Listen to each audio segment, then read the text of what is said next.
Oh, oh.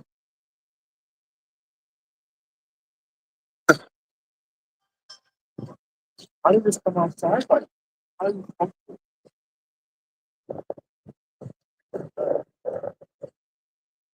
a fad, right? Is it something that's going to, pass over time? But in reality, this is the fulfillment of Ezekiel, the 37th chapter, okay, of the dry bones, all right, waking up, okay? So there's no turning back at this point, right? It's all going downhill for America and uphill, really uphill for America and downhill for Israel, okay? So you have an uphill battle.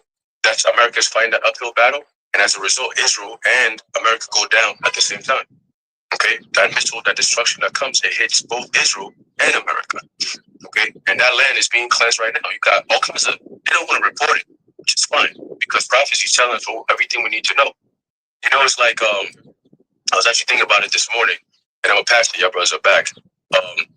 This morning it was kind of like when I woke up. First thing I pick up my phone is to check to see news, see what's going on, and it's almost like being in prison and waiting for, like, there's a sign or something that you're supposed to look forward to, and once you see that sign. 1 second, let me see, because the sister put.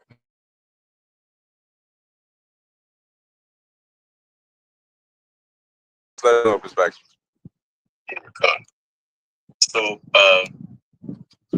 basically, we're the prisoners, right? And the Lord gave us something to look forward to. So there's going to be a sign, right? When you see that sign, I'm about to get you out of that prison.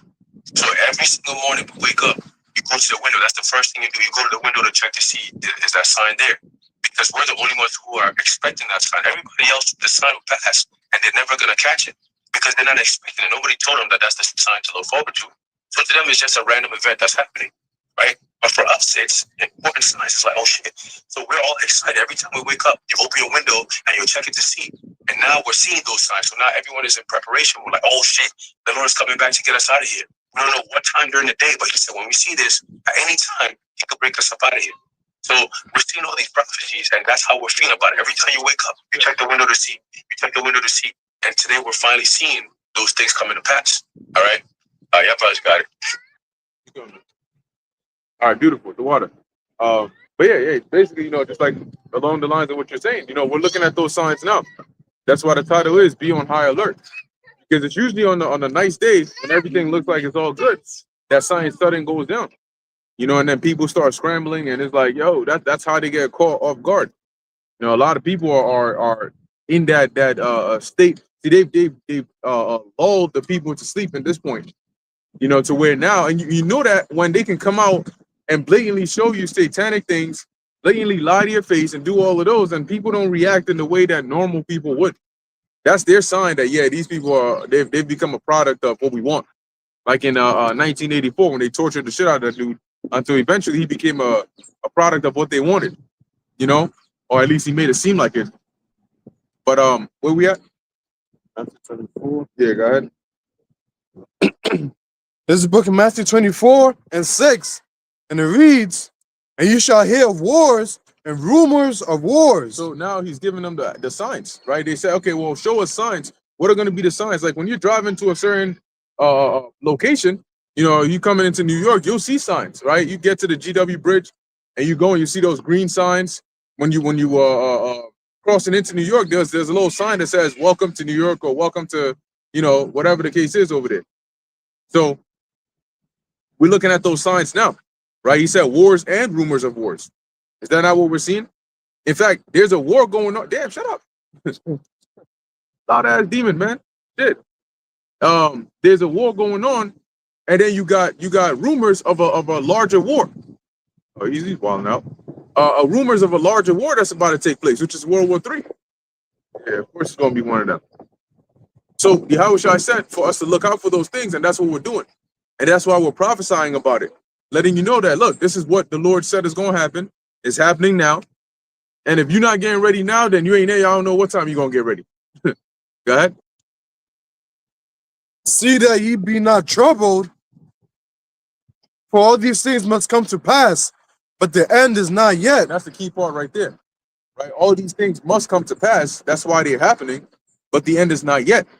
There's still some more things that need to happen. So really, what Yahushua was saying was that the times that we're in right now that we're seeing is to predate the last tiny bit of prophecy before what we call the actual end.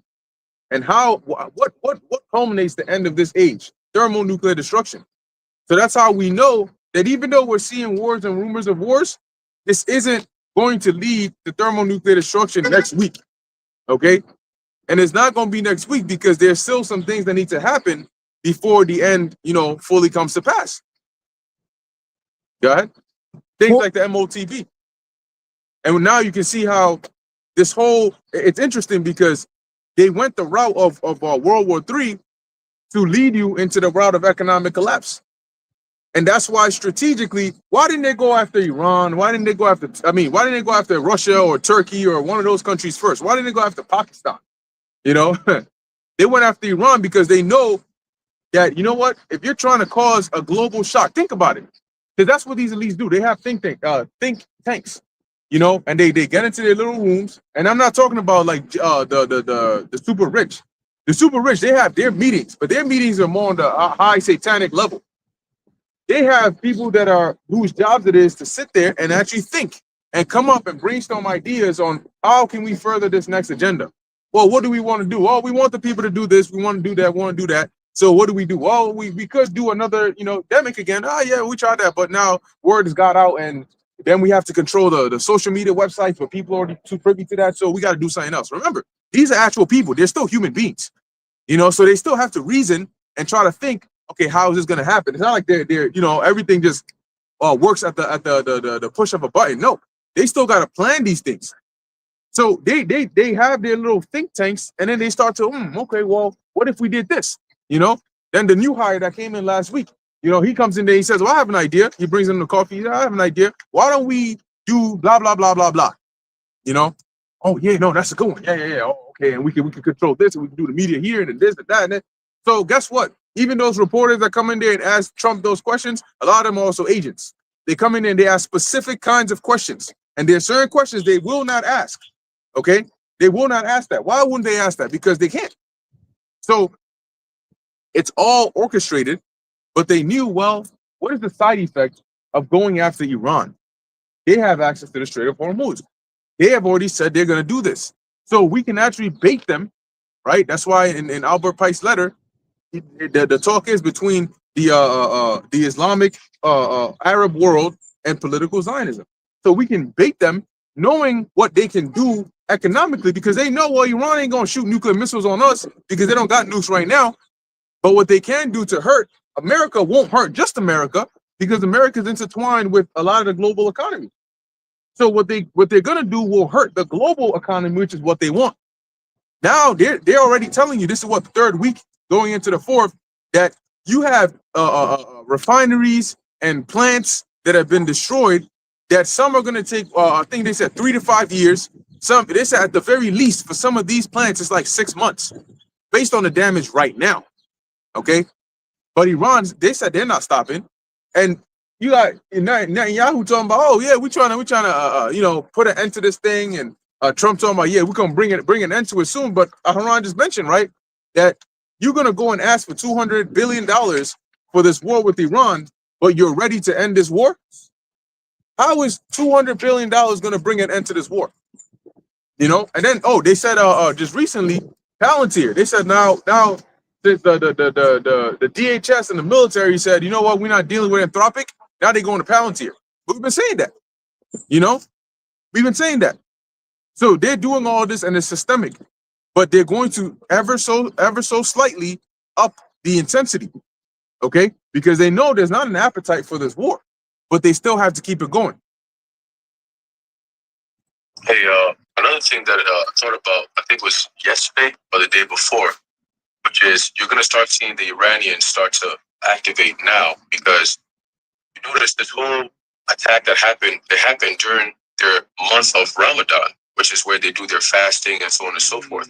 So they're in a weakened state. If you really think about it like that, it's like they got attacked when they were fasting and trying to be, they keep certain practices. It's kind of like almost like the Greeks attacking us on our Sabbath day. You know what I'm saying? It's like they're holding it in a reverence to something that they believe in. And at that time is when they're being attacked. The Ayatollah got taken out during that time. You know, all this stuff that's going on is during that time. So it's deeper. It's like you attacking us, not just attacking our bases or our people and our energy grids and so on and so forth. You're taking out our leader, our religious leader. He's like the Pope. They call him the Pope if you're in the West, right?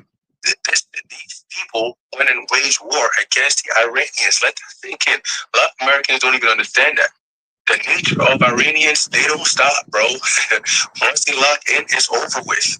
Okay? And you have a lot of Iranians who live here in America, all around the states, man. And they are all impacted by the shit that's going on in their land. Okay? And they're all fasting. Guess what? That fasting is over. I believe it was over yesterday or the day before, if I'm not mistaken. All right? So they're about to start kicking into a different gear. So now you're going to start seeing them also react to the shit that they've been having to deal with. And that's why I said through the spirit, the month of April is going to be very interesting to look, because you only have, not only do you have the energy crisis going on, that's going to escalate. They're saying that people by then are going to feel the burn, gas prices going up, which doesn't stop with gas prices. It goes through everything, right? Your food, diesel prices. I seen diesel the other day, almost $5 a gallon. Diesel. That's gonna affect your prices when you go to the store, because these trucks that gotta bring the shit in, they're gonna be charging you on top of that. Okay, and now you also have a scarcity on the shit that needs to be brought in because the straits has been lifted, right? So you have that also to look forward to. So it's a lot of shit that's planned. Again, we did a lesson on this a few months ago, going into that 2026 Economist magazine, and we highlighted all these different things of what's to come.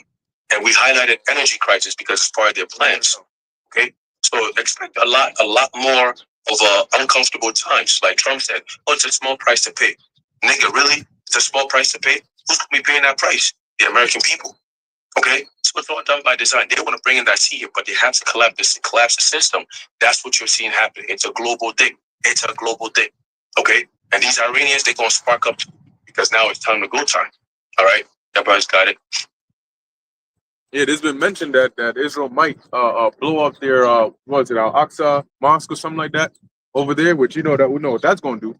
But I just saw a news notification here. It says just in, defense experts fear that Iran's missiles could hit Europe after 2 ballistic missiles were fired toward Diego Garcia, with one reportedly failing in flight and the other intercepted. So now they're like, yo, hold on. At first we thought, there's some little kids playing over there, but now the stones are coming a little closer to my glass house. So now you're gonna have the attitude switching from, yeah, this is not our war, to, yo, hold on a second, straight of who? Just to add to you, it's like a martial arts fight, and you ain't know the other dude that knew of spinning, flying back kick or some crazy shit. And all of a sudden, they run pulling shit out.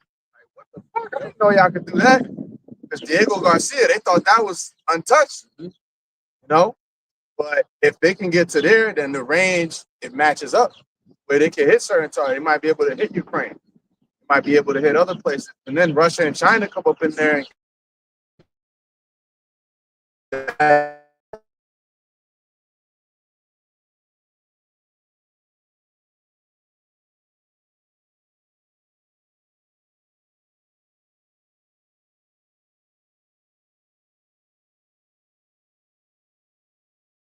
went up a lot higher than it did over here in the States.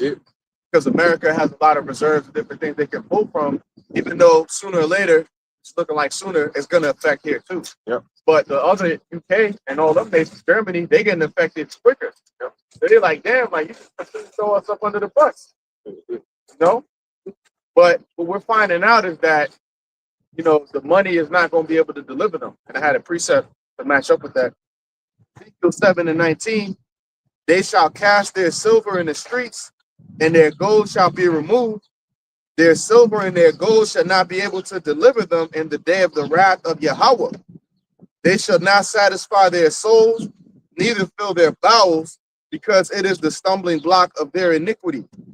And hey, them Saudis and them UAE countries, they finding that out now. You can't drink oil. Right.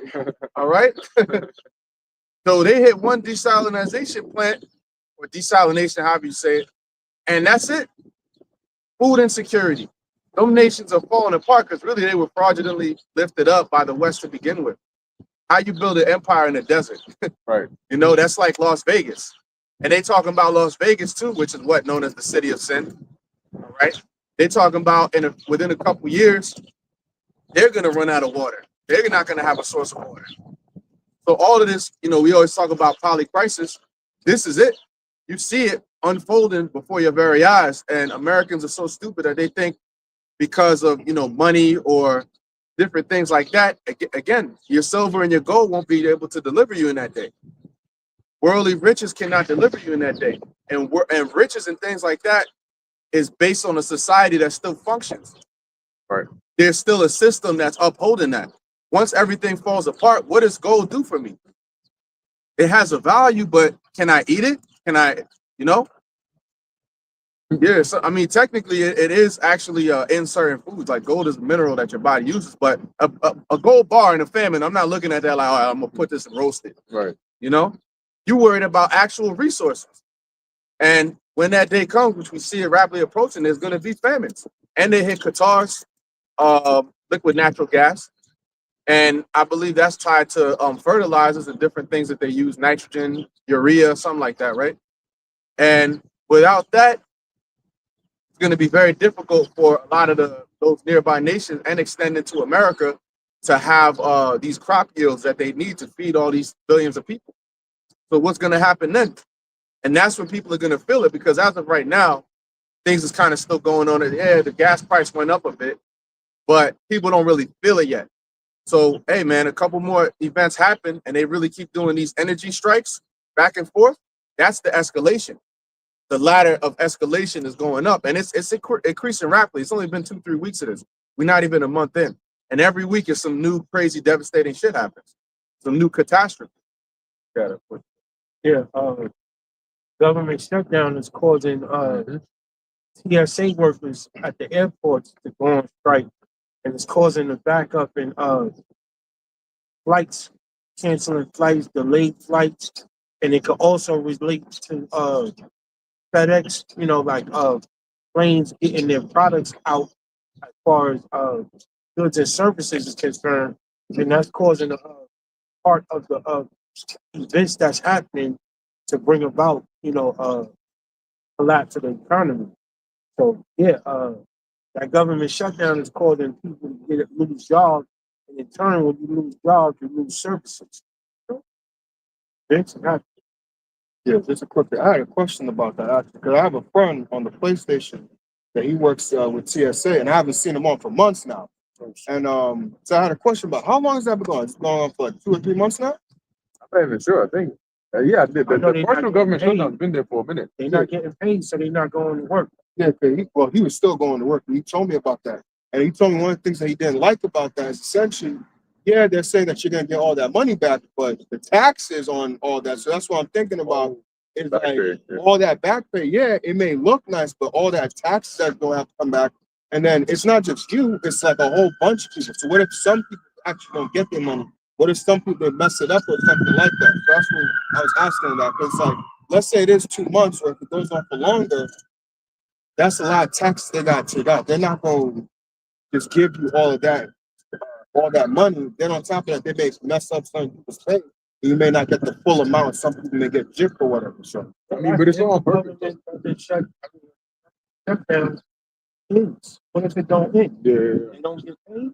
definitely. It is out there, but it's all on purpose though, because Zaquan was talking to Zaquan Thoughts he was saying, you know, how they in these airports now there's like this new system they're trying to introduce, which is like all digital biometrics. Yeah, clear. And he made that clear. Biometric system, but it's interesting because with it, you don't really need, with the new system they're trying to set up, you don't really need these TSA workers. So now when you have this crisis of, oh, we can't have these workers are like bouncing because they're like, yo, first off, I still got a family. Like what kind of disrespect is that? I gotta come and work so that you can not pay me, but then there's other jobs that I can go and do and get paid. How do you think I look like? My family gotta starve so that you can travel? Hell no. No. F all that. They say you got people doing blood draws just to donate blood just to get money. Because they're not getting paid. Huh? plasma, you talking about? Yeah, plasma. Yeah. You know, so they're like, look, eventually they're gonna introduce that. Say, look, to avoid another scenario like this, or to alleviate stuff like this, you know, we might need to introduce a new system. That's what it's always done. It's solutions through crisis, which really are not solutions. They're just more problems to create more false solutions until they get to their new world order. All right, that's ultimately where they want to get to. But once again, the economy is taking a hit, and a lot of things that people were not privy to, they're gonna learn the hard way. You're gonna understand. Wait, why this oil price going up affect me? Oh, you're about to find out. You're about to get a hands-on class on why oil going up is going to affect you personally. Okay? And people are not ready for that. And even if you try to explain it to them, they ain't going to get it because they don't care until it hits home. That's just a fact. These people, they don't. That's an example of the simple pass on and are destroyed. Right? The prudent man foreseeth the evil and hideth himself. How does he foresee the evil? Because he looks into it. He looks well into his going. He looks at what's going on in the world and says, yo, hold on. What does that actually mean, though? Okay, I don't know it, but let me go look it up and see. Oh, shit. Okay, so that's what that does. Oh, okay, cool. So I know what I need to be doing. The simple, like, okay, well, all right. I mean, that's cool, but why does that matter to me? Until they're in their home and then freaking their block shakes and they're wondering what's going on. Wait, you said there's an attack? What? Iran did who? What? Now what? Yeah, they said, if you were paying attention and you were being circumspect, maybe you would have avoided certain places to go, keeping this in mind that we're in that time. They said recently there were a swarm of unidentified drones over one of the, I think it's one of the U.S. military bases or so, where Marco Rubio and Pete Hegseth were. And they try to keep it, hush-hush. But it's interesting that this comes after they came and mentioned about the FBI warning California about Iran using drones, trying to use drones to attack. So it's just a matter of time before sign goes down. That's why you got to be on high alert, because one thing could change it all. One thing can change everything. Okay, that's literally all it is. It just takes one thing, and it can change everything. There you go, the domino effect. Yep. Ripple effect, domino effect, all of it. America's in cold orange right now. That's one enough away from cold red. So it only takes one scale away from launching a devastating blow to a superpower, which can in turn affect America on a whole level as far as the cyber structure, right? So all it takes is one good EMP and then to shut down so many programs that run this place. Right. The trains, all that. Yeah. Everything is connected. The trains connected to electricity, the jobs and all that. Because now it's, whether it be like, because for most of the brothers thought when the live stream kind of went down, maybe they shut off YouTube. A lot of people make their money off YouTube. So if you can't stream, how you gonna make your money? And if electricity not coming to your house, how you still gonna make your money? Right. At that point, you ain't even getting water. YouTube shut down for an hour or two. How crippling is that? So everybody, one thing that could cause a major downfall for this place. Right? It's a virgin, but it's delicate as well. Delicate. Right. Yeah, because Iran said they're going to attack the not just the oil stuff, but they'll attack all U.S. interests in that area. That includes the big tech companies, Microsoft, Google, Amazon. So I mean, and they're not dumb too. They can attack those underwater fiber optic cables, because those are what allow the connection from those countries over there in the east to the west, and for information to go back and forth. Now, if something like that is cut, guess what? Payments and all these things, they travel through information. They also go through those same circuits. This is all digital. Okay? So we're talking about, some serious level crisis that you don't talk about, but you experience. Because right now these are talking points. But very soon they're about to be living points. Okay? For everybody. And that's why the Lord talks about deliverance, because we're all gonna have to go through it, but some are going to be delivered out of it. That's Jeremiah 30:7. He shall be delivered out of it. What does that mean? The rest of you are going to be left in it. So we all gonna be in the same, we gonna know what the same problem is, but we're not all gonna have the same solution. Some of you ain't gonna even have a solution. And some people are gonna try to off themselves. And imagine that. Your one main plan to off yourself doesn't work. Because some people think, oh, you know, when it happens, all right, that's it. I'm gonna just take the easy way out. What happens if you get captured? And now you just turn into somebody's sex slave somewhere. You think they're gonna allow you to off yourself? You're looking all good and shit, caked up, double cheeked up, and you think they're about to let you just go back to the square world? That ain't happening. You will turn into a whole professional surgeon to resuscitate your ass. So yes, there are some things that are worse than death, and people will find that out. You gonna live a life so horrible. You imagine living in a world that's like the setting from the movie The Road. Everything is just bleak, dark. Walk into somebody's basement, it's just naked old people that they're using for food. The fuck? And you number 10. You know, so these are the kinds of things people are gonna find themselves in. You're gonna be there wondering how the hell are you hooked up to some hooks in somebody's basement about to be used for food. You know, you wondered how did you get to this place when last week you were just shopping at Cross County Shopping Mall. You know, No, monster. I'm not gonna spoil it. But Fallout Season 2, when I think it was the brother, Norm, I think his name is, when he released all those people from the cryopods. But then it was just like, yo, last week I was at that store over there. And now they're looking at the world, it's like it's just desolate, it's destroyed. It's like, damn, like I was just there with my parents to them, it was a week ago. But now it's like they see it, but in the current time, it's been years that this has passed by. So when you said that, it reminded me of that. Like, yo, like a week ago, everything was fine. Now it's like we're over here. Like, how the hell did we get to this point? Like, how did we get here? But we understand the things that the building blocks that led to this point, as opposed to other people. Yo, I don't even understand this. Like, this doesn't make any sense. Like, what's going on here? That's what happens when you're not aware of it. You're not paying attention. yeah, they're woefully ignorant. Like they'll let you know straight up. Like, no, I'm okay. I don't watch the news. What? No, I don't. Why don't you? Oh no, it's just all bad stuff every time you turn it on. No shit, Sherlock. It's been bad stuff since the beginning of creation. It's like, what you mean? You know? So if it's bad stuff, it's like saying, well, I'm not gonna, you know, when they do the fire drill, I'm just gonna sit here. You know, when they're showing us the different emergency exits, I don't really care about that because that means I have to think about what happens if a fire goes down. Okay, so when the fire actually goes down, you know that's a dangerous situation, right? You're gonna close your eyes and say, no, it's not there anymore. No, the only thing that's gonna happen is you're not gonna know what to do when that happens because you couldn't keep your eyes open through the movie. So there are people talking about, oh, you know, I just don't watch the news because it's scary. How are you gonna know what's going on in life? How are you gonna know when there's an alert that says, hey, evacuate this area? That's how you have the movies where you got people that stay in the evacuation place where you're supposed to leave, and they dumbasses still stay over there. And they're wondering, well, what's going on? I went to the store, there was nobody there. No, yeah, because they said you got to evacuate the area. What? Who said that? What? You don't watch the news? No, I did not. And they're going to find themselves in a bad place. The brother has something I got to There's this chick online that sometimes I play games with, and she said, living, what did she say? living like Larry. I said about living in ignorance. It's better. Oh yeah, basically living in living an ignorant life is living a good life. The less you know, the happier you are. And I just laughed at that point.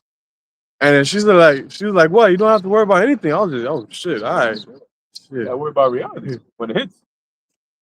Let's see what happens when them truths come knocking on your door. Very short-sighted. Yeah. Very short-sighted. I'm ignorant now, you know. There's a train coming to smack me up. You know, it's a freight train coming, but I'm ignorant. Hey, ignorance is bliss. I'm gonna dance on the train track. That's it. I have this Hosea 4:6. Yeah, because I'll say this real quick. Yeah. What's going to happen, like you said, is short-sighted is you're gonna be happy for the period of time that you don't know the train is coming, and then you're gonna be in a world of hurt when the train hits you, and then you live through it, you know. Versus, okay, your heart jumped, you may have got a little bit of anxiety because knowing there's a train coming, but in the long term, you're gonna be able to live because the train didn't hit you. You got it, bro. Hosea 4:6. My people are destroyed for lack of knowledge. Because thou hast rejected knowledge, I will also reject thee, that thou shalt be no priest to me.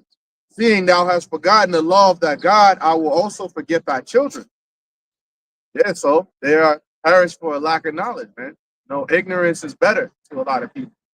And you got a lot of jakes in the military, they don't even know what's going on the other side of the world. Right. And you signed up for the military. Right. Like, do you watch the news? I don't know. They're doing TikTok dance. Yeah, they're doing them TikTok dances, you know, shaking ass. Yep. You know, doing dances about how they gonna shit on Iran. Okay, so you go to Karg Island and you be the first one to go sign up and storm the beaches over there. Since you're so bold about it, right? The Marines, they all gonna get zapped over there, man. That they sending. And Trump is, you can't listen to what he says at all. You gotta watch what he does. Because he's sending the truth, but he's saying it's over. Didn't he say it was over when it first started though? Yeah. He said, yo, it's over. It was over in the first hour. Well, I need NATO to help, but I thought it was over with. It's over, but it's not over. It's over, but it's never over, man. It's never over until your house shot come and make it over for you. And that's what's gonna happen. But until then, it's gonna be a state of war because what is this man's whole agenda? To take peace from the earth. So again, going back to Jake being perished for lack of knowledge, that's why a lot of you Jakes, you'll sign up for these things and you don't even know what you're getting into. You sign up for the American dream, you sign because you want to get, you want to get a Benz, Charger, a little Benz, whatever, some little fly shit, come back. Yep. And then for what? Now your ass is getting shipped over there. Because their only hope was that, it's always going to be peaceful. But if you knew about the prophecies, you'll know that war is the prophecy. Right. War is coming. So if you know that, that's life-saving information because when it's come time to sign that contract, the spirit would jump, the wisdom will kick in. You're going to take your hand back like, no, I'm not signing that. Right. But once you sign your life away, that's it. So that's why people say, well, what is knowledge? What's the use of knowledge? Well, knowledge will help you make decisions that'll save your fucking life. But if you don't know the value, you don't know what you don't know. At the end of the day. Right. Talk about it. Yeah, they're going look, you get sent over there, I got you, bro. You're gonna have certain people that are gonna get sent over there. Hey, the Lord, the Lord can do what he wants, man. The Lord can do what he wants. Now the Lord might have it to where you on whatever, it's a plane, a helicopter, whatever, and the shit just goes down midair and you get abandoned on some island that's close by somewhere. And then you find out that had your ass made it to that freaking Karg Island, you'd have been like respawning in Call of Duty while somebody got a score streak.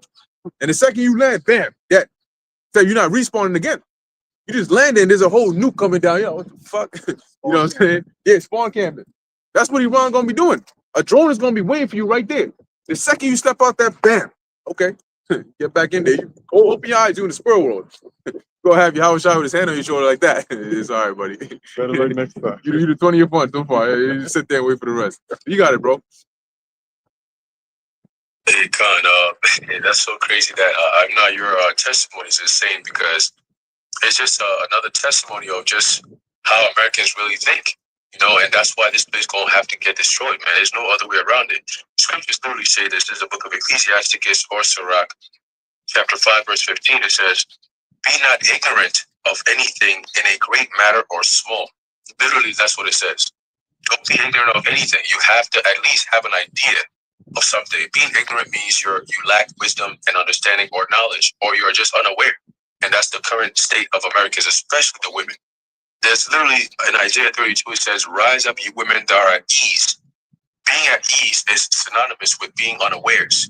All right, because you don't know what's going on, like the chick was saying, right? The less you know, the happier you are, right? But right now, the Lord's going to flip that, where the less you know, the more fearful you will be, because now everyone is going to be in a state of chaos where it's like, yo, I need to know what's going on, right?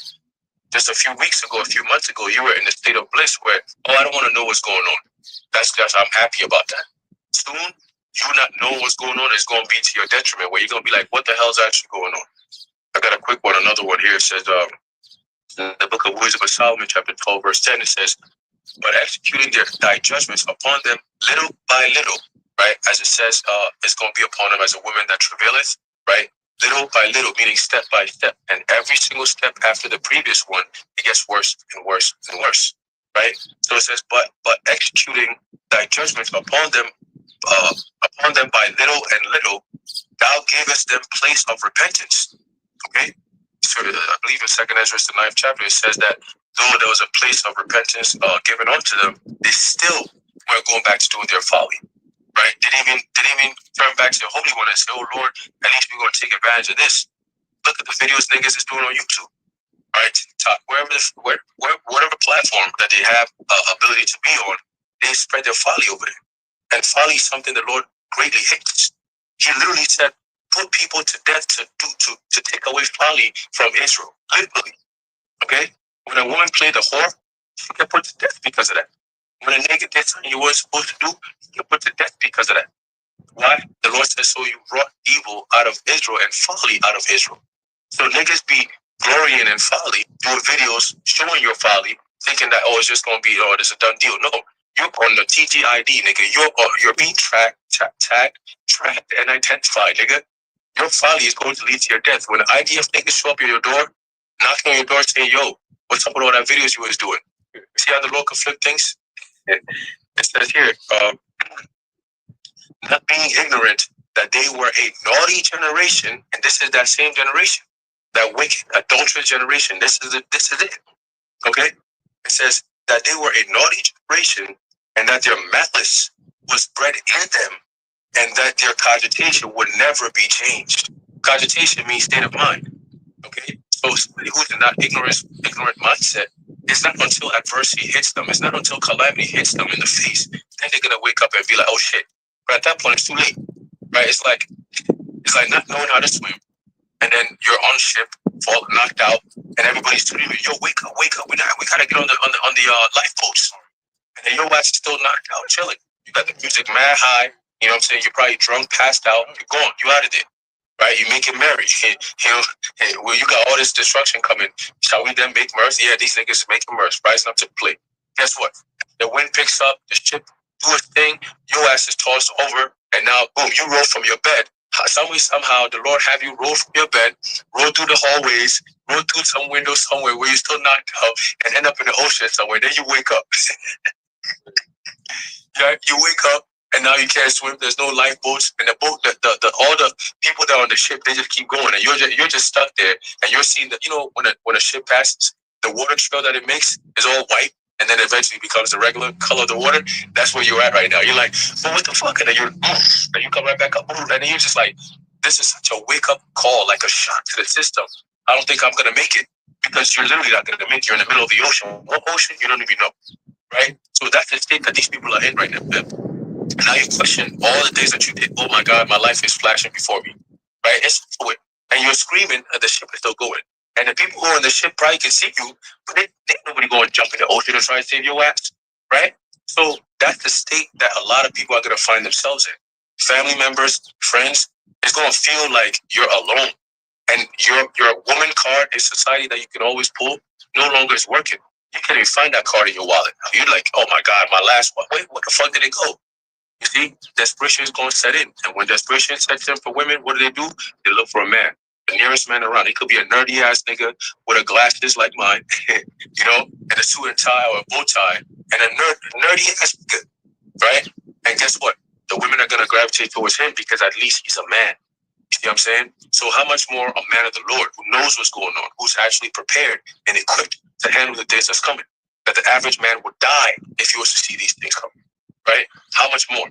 Men who have the ability to have that what's called spiritual acumen, to navigate the times that we're in, right? To know we're in, because it's all part of that wisdom and knowledge that's going to be the stability of our times, but also to navigate spiritually ahead of time, right? To know, oh shit, all right, if we do this today, this might happen. So how about we pray today? Let's do all our things today, because you never know what's going to happen tomorrow.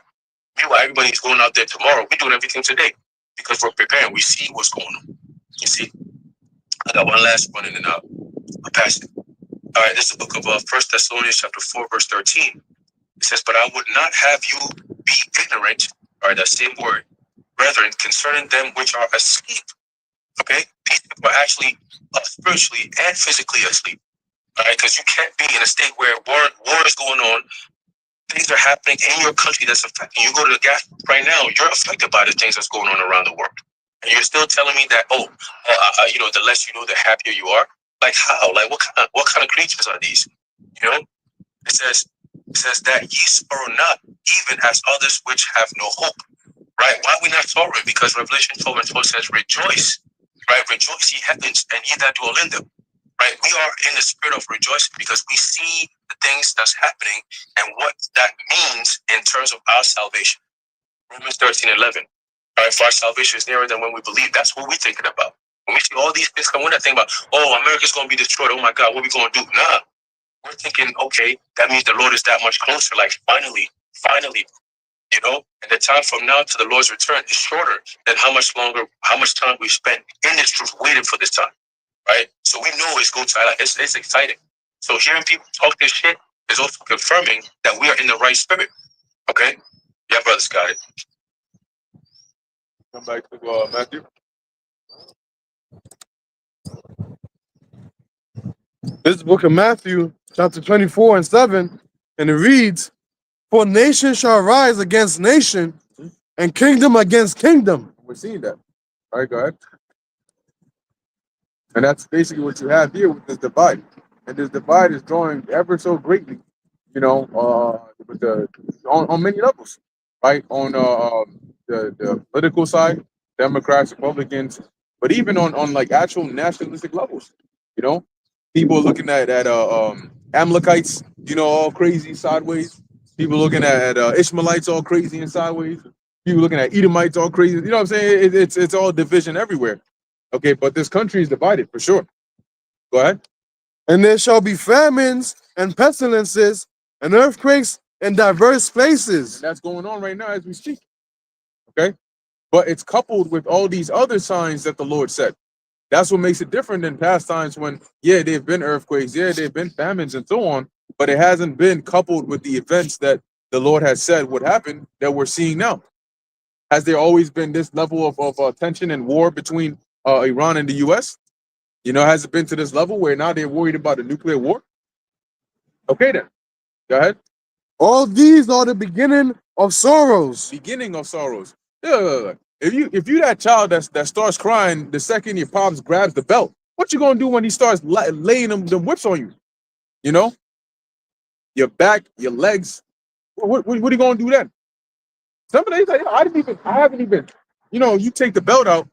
You don't whip them. You know, you can watch the Boondocks, watch what Granddad does with it, but you don't whip them with the full. No. You gotta fold it. You gotta fold the belt in half.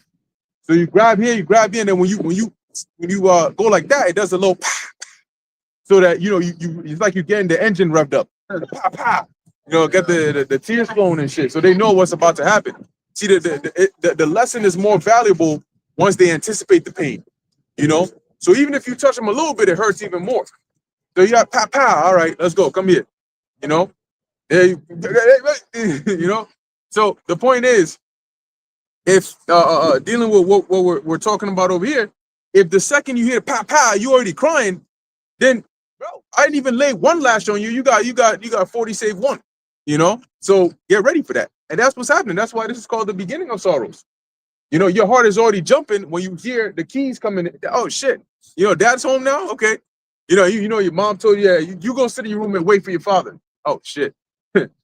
So, long story short, right now we in the sit in your room, wait for your father, and you just heard the keys open, and then on top of that, you heard his voice go up. When his mom, you hear the little whispering from your mom's voice, then you hear his voice go. He did what? Oh shit!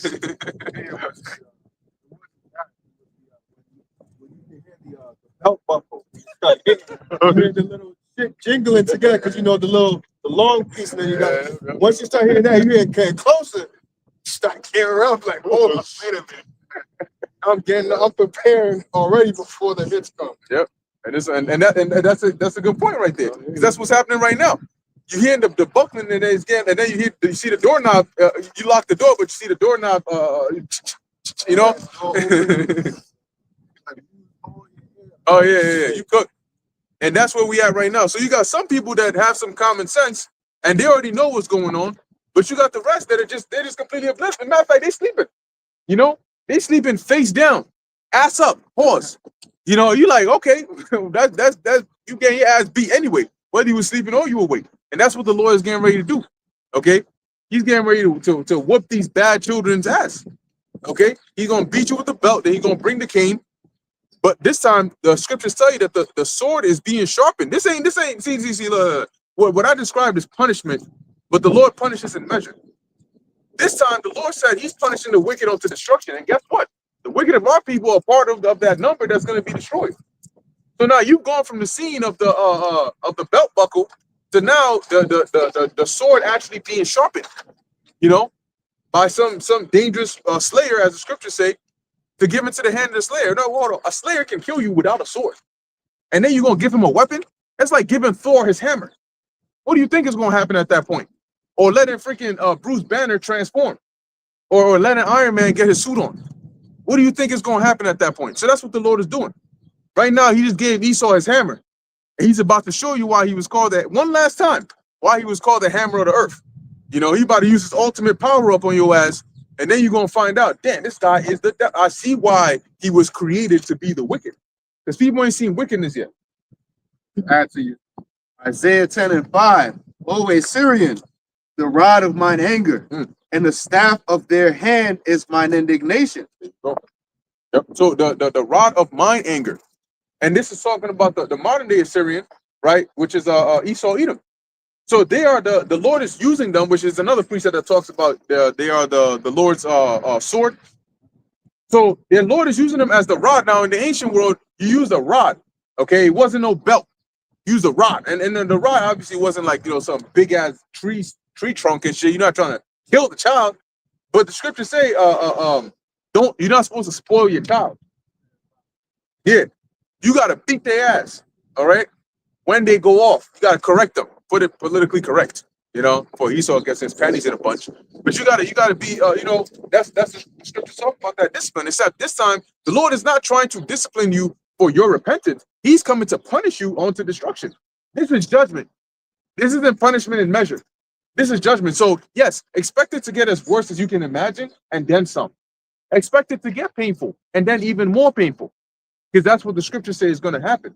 That is what Yahushua meant when He said the beginning of sorrow. You know what sorrowing is? This is like continuous pain and suffering and agony without hope. Because hope, so, you know, the scriptures tell you that the spirit of a man will sustain his infirmities, but a wounded spirit who can bear? The Lord is about to wound your body and your spirit with these troublous times that are coming. And He knows what terrifies everybody. Like I mentioned, I remember one time I asked somebody, you know, this is back in high school, and I was like, yo, so like what are you afraid of? I said, the Lord's gonna bring your worst fear. He said, oh no, please, he was all terrified and shit. I'm like, well, what's so scary? He said, toes. I stopped for a second. I said, you said toes? Like feet, toes? He said, yeah. I said, you got wild animals, you got scorpions, lions, you got troops. He said, toes. That's what you're most afraid of. I said, all right, well, the Lord can do that to you.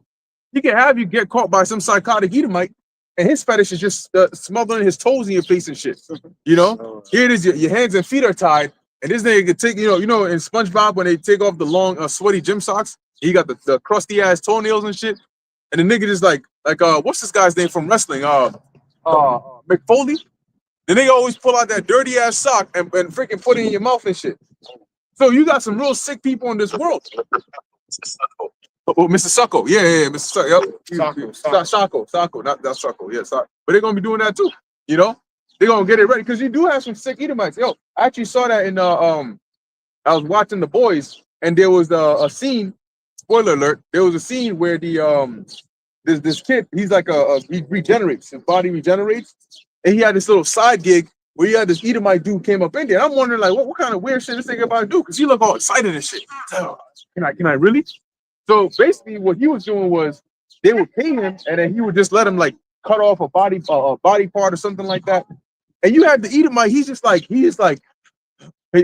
the freaking machete and shit, and he starts because the dude, I guess he doesn't feel pain or whatever, so he just starts chopping the head.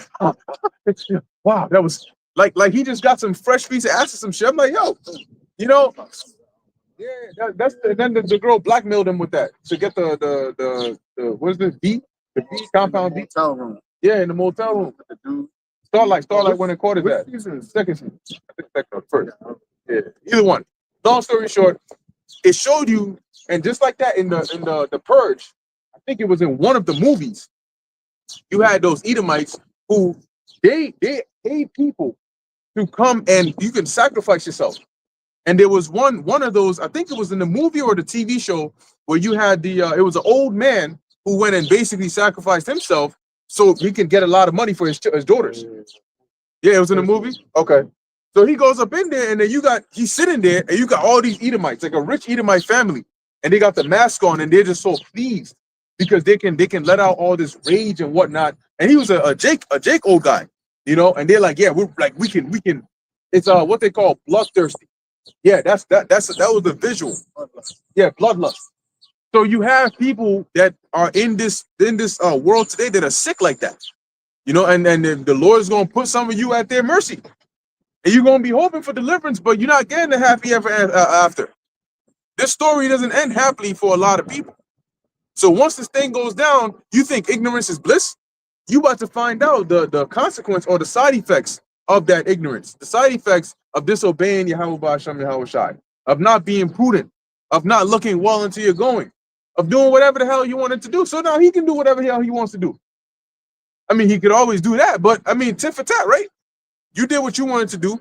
Now it's my turn to do what I want to do. And what I want to do is bring you pain. And the story. Yeah, Isaiah 10:6. I will send him against an hypocritical nation. And that's exactly what these people are. The scriptures say, are not your ways unequal, oh Jacob? Because they were complaining about the Lord, but wait a minute, you do wickedness and want to be rewarded for it. You don't do righteousness and you want to be let off the hook for that? How does that work? And then the Lord is fair because he tells you what's going to happen if you do wickedness. And against the people of my wrath will I give him a charge. Yeah, and right now the Lord's wrath is really against the world, but primarily against Israel. That's Amos 3:1.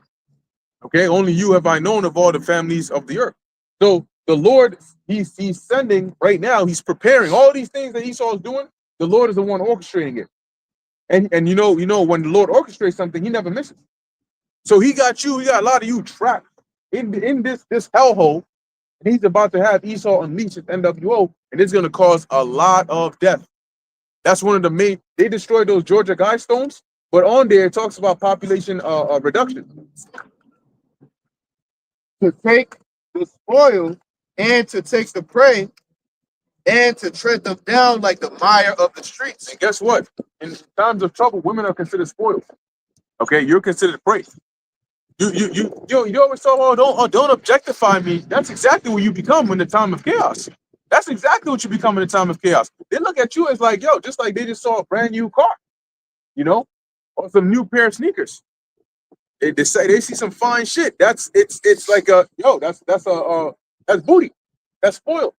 Literally, when you go to war, they brought back women and children as spoils of war. That's it. Yeah, I remember you were doing a video and you're going into the same thing, but you went into the Universal Health Act, the United Nations. Yeah, the United Nations Act, and how they've been trying to prevent that issue. So that goes to show you, and I believe they started that thing like 1965, I believe, 19 something. Yeah, so that goes to show you that it's always been there for generations upon generations. Yeah, they were complaining about how women basically become like vulnerable. I mean, they are vulnerable, but they become like a commodity, you know, during times of like conflict. They call armed conflict. And we're literally in armed conflict now, but they've been trying to fix that. That's not something you fix. Okay, you got to fix society, but it's like saying we're trying to fix the fact that fire burns. What do you mean you're trying to fix the fact that fire burns? The reason women are vulnerable and they become in these vulnerable positions is because of multiple factors. It's because of, one, the Lord made men stronger. Two, women do not have the capability to really defend themselves as men do. And three, it's just the law of the land. Like how they talk about survival of the fittest. It kicks in based on those kinds of events. So you can't fix something like that. That's why they've been trying for so long. And then also, I believe it's in 2 Samuel when David went to war with the Philistines. You know, him and his men.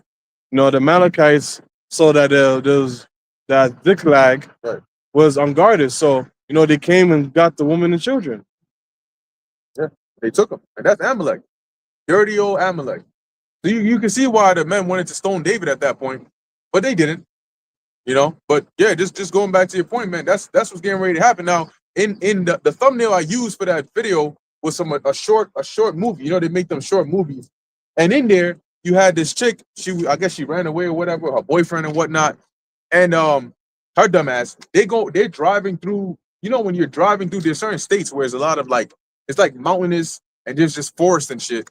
They're going to park in the forest. And then this bitch gonna run because she's thinking that her man is behind her chasing her. They're playing games in the forest. She gonna run, get to a little lake, take off all her clothes, and go walk up into the lake and do some swimming. Just to turn around, thinking she about to see her man, and they about to giggle and shit. And she sees this park ranger, Edomite. He just standing there with his hands in his pocket. You know them niggas, they got the top button top. If the nigga's top button is buttoned up, you gotta watch out. If you Edomite, the top button is buttoned up, you gotta watch out. Yeah, they got the round hat, the shirt is tucked in, but the buckle is to his belly button. That's how you know this guy. You gotta watch out, you know. And then the because the pants are so high, the trim is a little higher, so you see his socks, and then you see his shoes. The trim don't cover his shoes. That's a starter kit for Edomite danger zone right there. You gotta watch that dude. He just comes in there with his hands in his pocket, and you know what they do? They got the little stomach out, and they just standing there, mad calm and shit, just watching her, quiet. And she just like, what the fuck? He's like, oh, what's going on? She got a little spoof. And he's just standing there, he says, hey, you know, you going for a little swim? Nigga, she's in the water. What do you think? You know, asking those retarded questions. But long story short, he basically tells her, he's just like, look, you know, you can't be here at this time. You know, it's a little dangerous. Why don't you come on out the water? And they stay mad calm and shit. And she starts swimming further away. He's like, listen, her name's Amber. Amber, don't do that, Amber. And then he's, you know, he gets squats real low and shit. And then now she's saying, she's like, did you see a guy coming up here? He's like, no. And then she's like, you better watch out. My boyfriend, he's gonna kick your ass. And you know what he tells her? He's not. And then she's quiet. He's like, you know why? Because he's dead. Oh, at that point, her face changed. Now she's wondering, you're naked in the water. He's at the shore. How you gonna get out? You can't swim forever. And the nigga just standing there waiting for you, squatting. So she turns around to swim further. She turns back and he disappeared. At that point, she gets out the water. She put her shit on, and she had a gun over there. She looked for the gun. It wasn't there. So she's like, oh, she's messed up. She's trying to call her man and shit. She's stressed. She gets in the car, and she thinks she escaped. Because she gets in the car, she drives off. Her eyes are all blurry and shit. And all you see is the freaking camera zoom out, and the nigga's hands just coming from the back seat, just like reaching for her. And then, you know, they end it because it's a short film. But like shit like that, you know, these are like them scary scenes. Imagine what's going on through her mind. Now, Duke can swim, then you cook, because he's coming into the water, and that's what's gonna happen in these times. He ain't gonna stand at the shore and wait. He might, you know, or he might just come up into the water with you, you know, for a nice swim. But the point is, these are those kinds of, going back to the whole point about vulnerability, because what was the thing that she said? Her boyfriend is gonna kick his ass, and when he said he's not because he's dead, then her whole thing shattered, because she's like, okay, now she got no protection, she got no defense, she can't reach the gun. You know, what you see, do with that gun. Use that gun tonight, right? She couldn't get to that gun. It's not a joke. She couldn't get to that gun. So she's like, yo, I'm defenseless. I'm basically at this guy's mercy. Now, he didn't look like a fit, you know, big dude. He was just a man.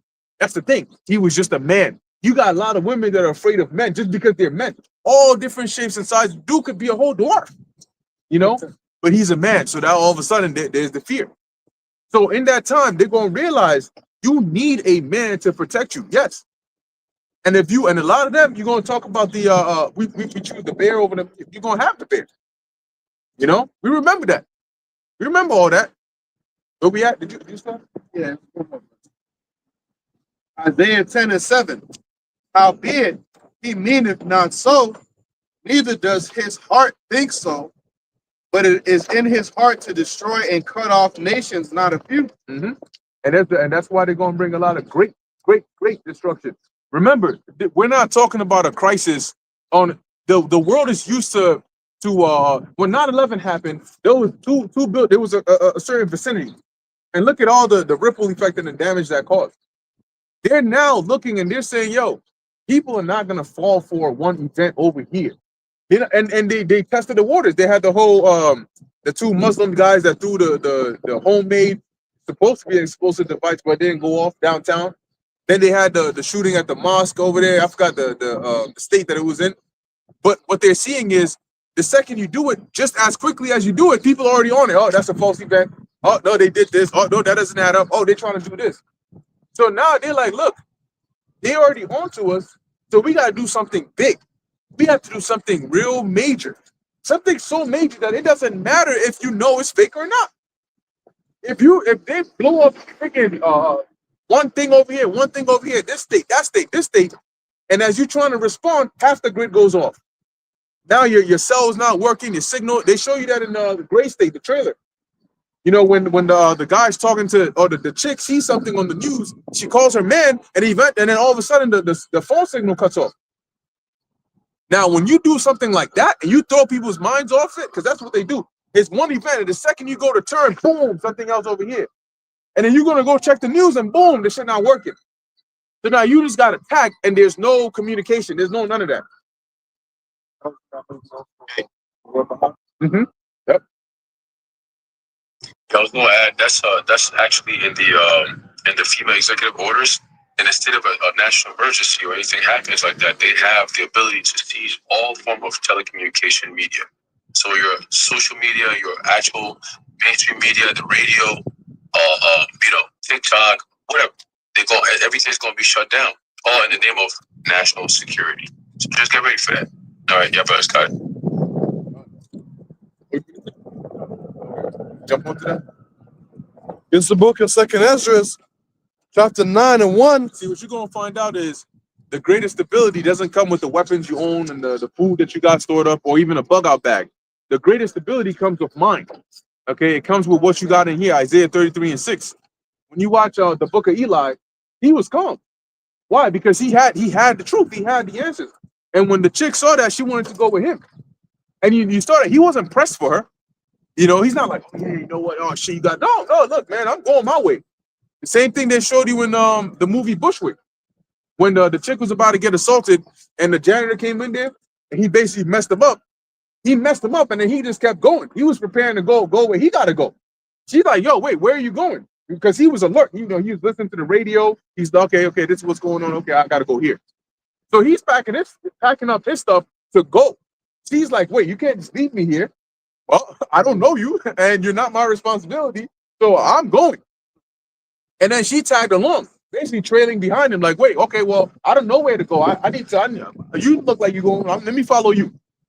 And that's going to be the case for a lot of people here. You're going to realize people don't owe you a damn thing. Okay?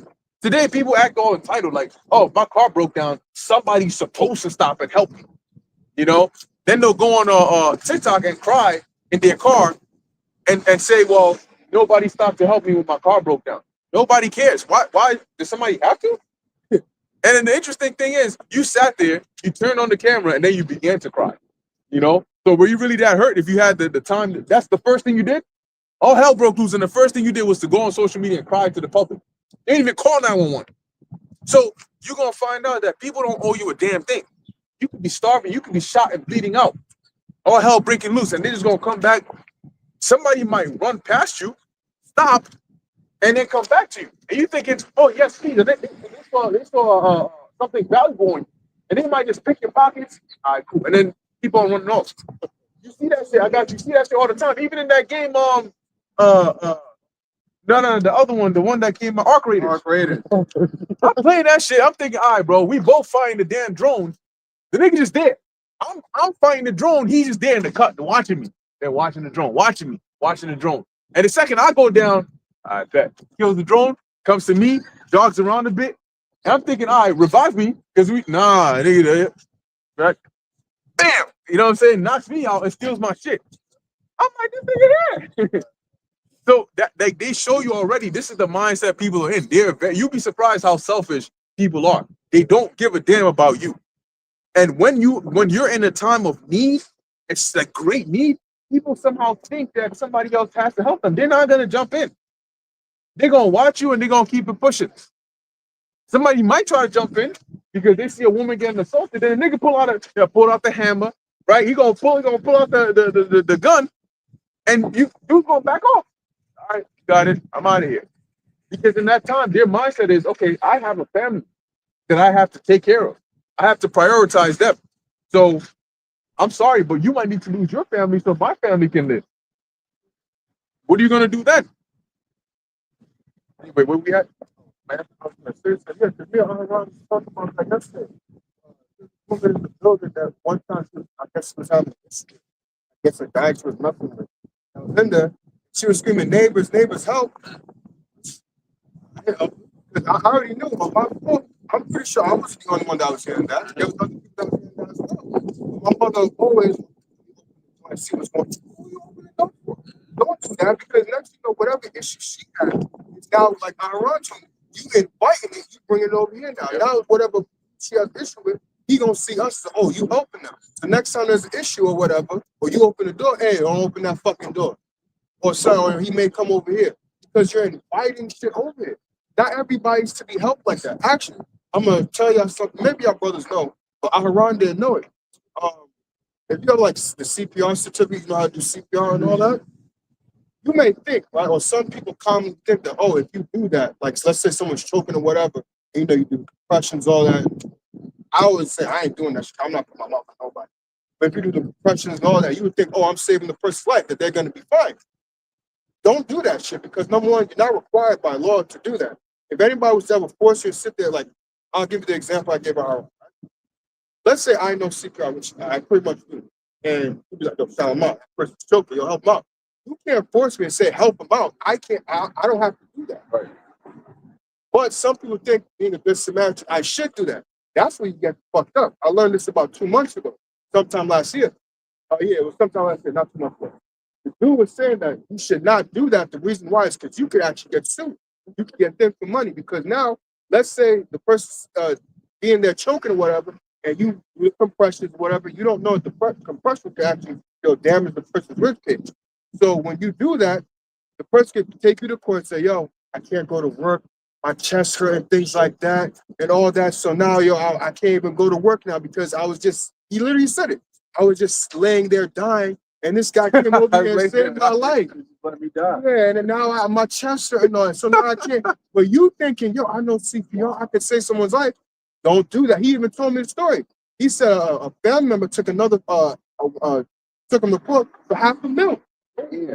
He said, yo, his family member helped him out from when he was choking. He was like, yo, you really gonna do that? You really gonna take him to court for $500,000? He said, yep, I am. And now he wasn't lying. He was like a straight face. Like, this may sound funny to you. This may sound like an unbelievable story, but he was like, yes, it was actually true. Another family member took another family member when they performed CPR to save their life. You thinking, yo, it's my family. I'm not about to have you die. Mm-hmm. I'm taking you to court for $500,000. That's crazy. And yes, I'm going to do it. And you thinking that, hey, you do the CPR on somebody, you think you're doing a good thing. No, they could take you to court for that.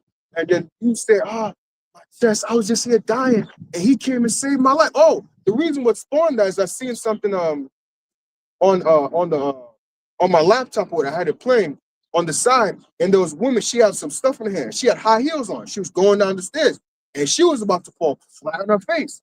And luckily, as she was falling, Jake came in and stopped her. He sued that dude for $250K. Yo, mind you, she had stuff. Your whole face was about to be done. Oh, well, I was about to fall and my face was about to be splattered, but he came and stopped that. I got sued for $250K. Crazy work. That's why, like I told people, wonder why are you so nonchalant? Because that same reason why. It's not because that whole nice thing. Nah, I ain't doing that. I sometimes see people struggle. Sometimes I come off the train, they be having the cart. You won't struggle with that shit because I don't want to help and you like, get away from me, nigga. Nah, I'm good. I already understand the face, the hair. I see you struggling. I ain't helping you nothing. Unless I say, hey, you need some, I can't thank you. Then all right. But unless I don't really help people with nothing, I ain't doing that good Samaritan stuff. That nice stuff is gonna get you in trouble. Don't have, like that CPR expression when he said that. Like, yo, I'm telling you, because if that ever happens to you, don't say you wasn't one. Don't do that CPR shit thinking that you're doing a good Samaritan stuff and stuff like that. Nope. Yeah, they show you also in the Book of Eli. I think it was in that movie where the chick was in the middle of the road pretending like she needed help, And then if somebody yeah, would the stop by, beginning. somebody would stop by to help her, then then the crooks come out, and then they're like, oh yeah, got this nigga, and then it's over for you. So just like you were saying, man, in that time, we only dealing with we going off of the spirit, and the spirit of the Lord might say, look, nah, don't help him, don't touch him, leave him. And this is somebody going through something crazy. Oh my gosh, help, please. And the average mind might think, yeah, let me go and help him. And no, because the Lord is like, no, that's not somebody to be delivered. That's somebody that I'm putting judgment on. So don't intervene. And at that point, hey, look, that's fine. We're not doing that because it takes a lot more to have to. All right, so what happens if you intervene and you help this person out? Now you got to continue helping this person out. You got to continue taking care of them. You gotta make sure they're protected. They gotta make sure they're fed. Like all your whole plans go out the window because now there's another extra person on you. Like in the Boondocks, I forgot what season it was. I got you. They had the fried chicken flu. Oh, I got you. They had the fried chicken flu, and Huey came up with a plan for him, Riley, and Granddad. That's it, because that was his family. And then next thing you know, this guy comes in with this person. Then this guy comes in with this person. Then the neighbor's in here. And he's like, yo, the plan was not for, it was only for 3 people. Exactly. And then he tried to improvise, but the next thing you know, the freaking gangster rapper from across the street, now he's up in here. And now he's bringing his friends. And now the whole thing goes to shambles. So in that time, man, hey, you gotta be like Rick, in The Walking Dead. You gotta become like Rick to the point where you gotta be cold on certain things. Cold cut. If this is what the Spirit says do, it doesn't matter what the hell you're saying or seeing. This is what the Spirit says do. That's what you do. End the story. We have way too many accounts in the scriptures of people who don't listen to the Spirit, and then it ends up not going well for them. But Slaki, I think, who was it? Yeah. Okay. Quick point. I was just gonna say, in Jacob's trouble, you're gonna see all types of things happening great. And if you intercede, you're getting in the way of the judgment of the Lord. So the Lord can judge you for that. So you have to know how to mind your business that day. And that day we're gonna have to have a cold heart, man. And righteous. Now the Lord may have it to where somebody will be elect, and that's all up to the Spirit. But for the most part, you're gonna be minding your business. Motherfucker might be getting done in right there. You just step right over. Yep, I'm on my way. Help! You're not gonna help me. Well, I thought you didn't need a man. You didn't need the Lord. You didn't need a man. You didn't need nobody. Go on with your bad self. Got it. He's gonna take out. Let me call a bear for you. Right. What you want, Grizzly or Polar? Got the bear on speed dial. That's it. Okay, I got a quick one here. This is the book of Nahum, chapter 1, verse 7. It says, the Lord Yahweh is good, a stronghold in the day of trouble, and he knoweth them that trust in him. All right, so go back to the point you made, and there's one of our beloved sisters, she's probably still here. All right, and she had a dream some time ago about, a scenario where all hell broke loose, and she was with us. It was myself, you, and a few brothers as well, and it was like a family type, and we were walking, and we got to a convenience store, and of course, after we're done with what we had to do, and we left, the whole entire place turned black, all the things started to rot, like life was just dead as soon as we left, right? And that was a spiritual, very spiritual, because it shows you that the Lord could really do that, right? And I believe that's a vision, because we've had dreams that's kind of similar to that as well, where we're in a group and things happen and the Lord delivers us all the time. And I saw Shalimar yesterday, and we're actually talking about scenarios like that where you have people now starting to catch hell, and they're going to be reaching out for help, because they're always going to remember what we said to them, even if it's a decade ago. All these things happening is going to remind them of the warnings that they received that they never took heed to, right? That's just human nature, right? So you're going to have especially women who are going to be playing victim just so they can get the stupid nigga to come in there and save them, right? But on this side, you ain't gonna find no stupid nigga, because everything is accounted for. There's a head count, there's a specific head count that the Lord has, and if you're not part of that head count, you're not gonna make it. Okay, He's not gonna pair you with a man of the Lord just so you can come in and take up His resources. That's not gonna work. Okay, you're not gonna be fit for that. A lot of women remember this, that you have to follow a certain protocol to be around a man of the Lord. Okay, and if you're a woman who doesn't have those qualities that it's required for you to be amongst us, you're not going to make it around us, man. That's just what it is. Okay, we're not going to be tolerating attitude problems, right? We're not going to be tolerating somebody who does not believe what we believe in. If you don't believe in the truth, or you don't believe in Yahweh Shemi trying to time of trouble, you can't be around us. You're not gonna be around us. All right, you can play pretend all you want. You're gonna end up like in the story of what's this kid? Achan, I think that was his name, the son of Carmi, the one who took the Babylonian garment. And then when the Lord told us to go destroy, I think it might have been Jericho. Yeah. And what happened when we went to war against, I believe it was Ai, right? We got cooked. And Joshua he's disheveled by that. So when he spoke to the Lord, what did the Lord say? The Lord said, yo, get your ass up, man. What you doing? I'm not even trying to see that. Get up and go to the people and go find out what the hell is going on. Because there's something going on that I'm not happy about, right? We don't want to be in that case. You're going to bring up a female, or she might have a fat ass or whatever, and then you bring her in talking about, hey, she might not be of the elect, brother, but, she could be of use to us. She ain't of use to us, nobody, man. She's going to be a demon. And then bring some judgment upon everybody. We don't want that shit, right? So we always going to think about it like, nah, the Lord has a specific group of people at a specific time in a specific place. If you're an outsider, you're not going to make it through. Okay, because like we read in Nahum, I'm bring that back. Okay, in Nahum 1:7, the Lord Yahweh is good. Okay, he's not going to be going for people who call good evil and evil good, like that bitch. You better fall face first. Somebody hold you. That's a good deed. You turn that into an evil thing, man. You're paying good with evil, man. People like that gonna be destroyed. Okay, you're taking advantage of a fraudulent, fucked up system, which is the American system, man. The injustice system. Okay, it says. And it's the same system that you had back in Rome. You could put innocent people to death. Look what they did to Yahushua.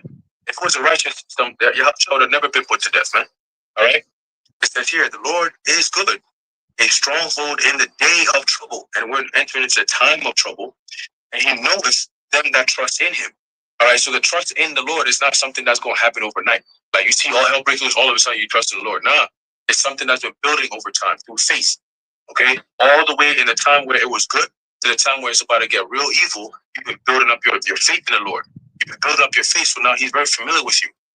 So when the time comes, when we call upon the Lord, he's going to hear us, man. Like King David said, hear my cry in the time of trouble. The Lord's going to hear us, man. And he's going to deliver us. Okay? So we're going to be good, man. We're not caring about these people and their bullshit. Let them go back to Egypt for help. We're going to always go to the Lord because we know where our help is, man. All right? That brother's got it. Just to add to the point, what the brother's saying, you got, like the scripture say, no to whom you good to. There's one story here, I'm just going to. It says, a lifeguard was sued by a mother for $500,000 after saving her drowning son. Your son is drowning. Now imagine if, like you would say, nobody's helping. Somebody help me, I can't. But now the lifeguard comes and does what he's supposed to do, which is literally his job to do that. Now you want to sue him for what the hell is wrong with you? So now it's like, I should just let your son die. But you know what? That's also a property of a messed up system, because why is that legal? Got children that sue their parents for being born. I didn't have to be here. Yeah. What? Oh, I don't know how far it went, but it was the fact that somebody even thought that they could do that and they took it to court. Like, imagine doing that in the ancient time. You come before the Levites and the judges. Like, man, stone this nigga. What are you talking about? Oh, I'll fix Grab that some real stones, quick. man. We're going to fix your problem, nigga. You don't want to be here no more? Great. Come here. Drag your ass in front of the town, in front of everybody, and your parents be the first one to stone your ass, man. You're ungrateful, man. But that's like you said, a product of a wicked, evil, corrupt society, man. The corruption of America is so deep and entrenched in it. The only remedy is fire. That's how wicked of a place this is. Even Nineveh, they repented and the Lord had a little mercy, right? And that was still a wicked place too, but they repented. But at the end of the day, look at this place. That's why the only remedy is going to be Sodom and Gomorrah.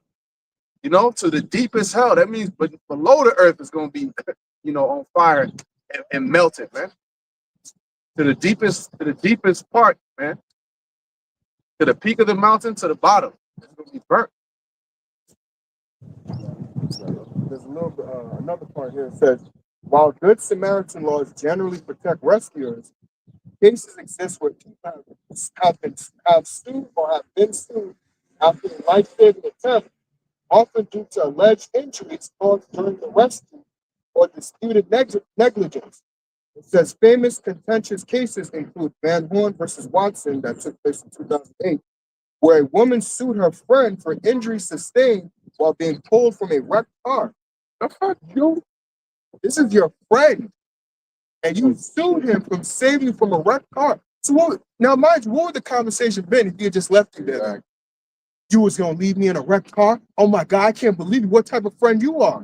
But now I saved you from the wrecked car, and now you're suing me because you see a come up. What type of shit is that?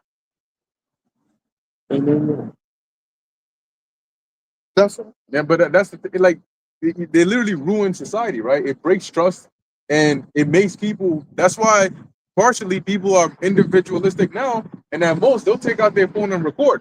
And you'll go on the comment section, and it'll say, "Oh, these people are not men. They just stood there and recorded. They didn't do anything." But had the roles been flipped and they went and did something, why did he do it like that? Why didn't he do this? And if he did what you said he did, oh, he didn't. He should have done more. And if he did more, he's doing too much. You can't please Jake, bro. But you know who's gonna please him? The Lord's gonna please him. You know, with great judgment. Because at that point, you ain't gonna have anything. There's gonna be no comment board to come on there and talk shit. You know, because that's what they do. They just get on the comment board and they talk shit. I saw a video. Yeah, keyboard warriors. I saw a video, man. This shit was crazy. The video, you got this dude, grown man. He's probably in his 50s, like 40s, 50s. And Jake, dude, he comes home and he opens the door. He got the keys in his hand and shit. He standing at the door. His wife is like, she comes out, his woman, I guess. Yeah, a big back, you know, heavy set, you know. Yeah. She wanted him heavy set. You know, she comes out, boom. You know, they got to walk along with their arms out and shit. She's like, where you been? He like, I went to the store. He's like, where you been? And she keep asking him the same thing. I went to the store. Put the keys down. Just take your clothes off. She's like, take that shirt off. I'll be right back. She goes, she grabs a baseball bat. We're not talking about plastic. This is pure heavy wooden baseball bat. This bitch comes out with a bat. He's like, take off your shirt. So he's standing there. He put the keys down. He takes the shirt off. She comes over there. She starts sniffing him, his neck, sniffing him. Take off your pants. She got the freaking camera on record. So this guy is out here. He unbuckles his pants. He pulls it down. He got his little boxer shorts on. She's sniffing him. She can't pick up a scent of another woman. He's like, all right, I got a surprise for you. Kiss him, and then she goes to the room. And I'm here, it's like, oh, that's crazy. Not even for some fine shit. For a big, okay.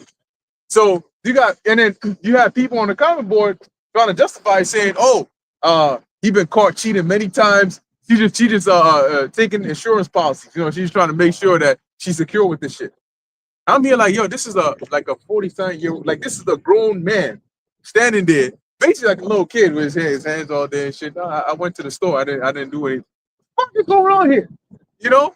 And you read the comment boards, and what's worse than a terrible video like that is the stupid, dumb shit that comes out of people's mouths through their hands on the comment boards. And they just come on there, and majority of these videos is women. It's women coming on here saying something so stupid. Somebody comes on here and he's just like, hey, see, hey, he shouldn't have cheated. You know what I'm saying? Hey, this is why men got it. This men. That's all you see, men. You know, this is what is allowed to transpire when you deviate so far from the laws of the Heavenly Father. When you deviate so far from what the Lord said to do and how to implement society, you create this mess. What we're living in right now, the cesspool of wickedness, this is the product of disobedience. Okay, this is the product of the fall of the sons of God. This shit that's going on here is bad. What they call at home is bad geopolitically. They commit a mess over here, then they go to another country and do the same thing over there, and they destroy the whole world. That's why they're known as the son of perdition. And that is why the judgment is coming to this place. And yet people will not consider, because they'll turn around and wonder, wait, why are things so bad in the world? Why would God do such a thing? It's because of you. He's punishing you for your iniquities. You brought this upon yourself.